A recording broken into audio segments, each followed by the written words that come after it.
Kita tak pakai hadis, kita pakai pepatah Melayu. Rezeki jangan ditolak, ada rembat.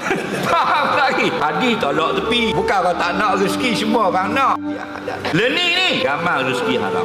Ke bengkel kereta, orang kereta atau kereta tukar selendar, kereta dia 3 liter, dia beli selendar besar 4 liter, tak ada 3 liter. 4 liter Castro 100 ya, tuang lebih seliter. Seliter tu dia tuang kereta lain, dia cah pula. Makan haram kopi. Kenapa? Seliter tu milik tuan kereta, dia dah bayar 100. Faham? Kena cover ke tuan kereta. Ini lebih, nak ambil tak nak saya ambil. Ambil lah, sedekah baru halal. Ramai orang, tapi jangan tuduh orang berlaku gitu. Dulu orang kafir buat kerja, dia ni orang bawa silang buat gitu. Kenapa? Kerana tengok nak dunia banyak. Alhaakumut takasur, kamu dijadikan sibuk nak banyakkan duit semata-mata, hatta zurtumul maqabir, sampai masuk ke lubang kubur. Orang puang atau kain 4 meter, dia nak buat baju kurung. Contoh, tukang jahit pun jahit-jahit ukur-ukur guna 3 meter. Pasal budak perempuan ni kecil. Berapa tinggi? Tingginya rendah 4 kaki 8 inci.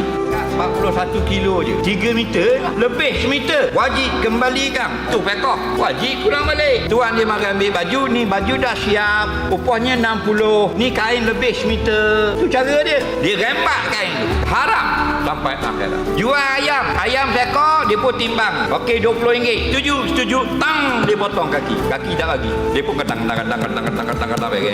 kaki 2 duduk situ. Nanti ada orang nak beli kaki RM8 sekilo. Dia jual. Orang makan haram. Itu sekarang. Rezeki haram. Dapat di laut beli sutung 100 kilo dengan orang nelayan, bubuh dalam tong. Tak jual. Masukkan air batu 4 hari, dia akan jadi 110 kilo. Lebih 10 kilo. Sebab apa? Sutung dah kembang air.